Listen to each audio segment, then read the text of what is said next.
The mediation gave an opportunity for the bank really to apologise for the way they had behaved. They'd effectively put their own interests way ahead of their customers' interests and not thought about him and his business at all.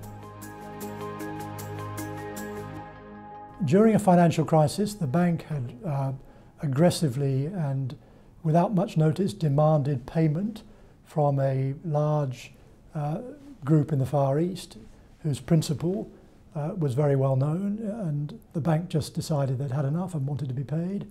The principal businessman managed to find resources to pay the bank, who became more and more aggressive to collect the funds in.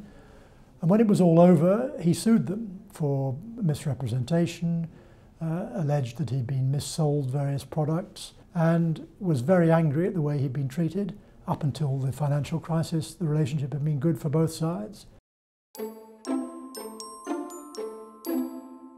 A mediation took place in London. There was the tycoon, the businessman came over from the Far East. The American bank came to London. And I was worried because the lawyers had been writing aggressive correspondence to each other. It didn't look, the tone wasn't right.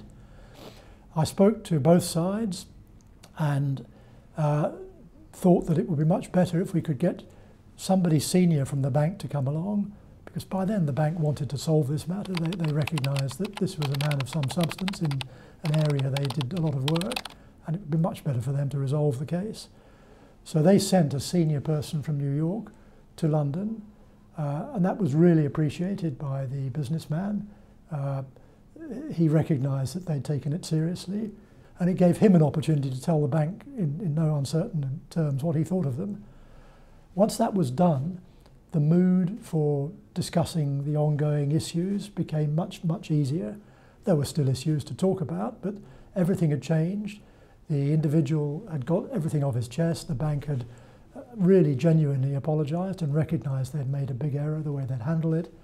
There were issues then to sort out, as would be the case in any normal mediation, but the mood was right. And I felt that having got the right people there, encouraged them to be open and straightforward with each other, was absolutely the right way to proceed, as it was. What happened after that in terms of ongoing relationships, I don't know, but they sorted out the problems of the day.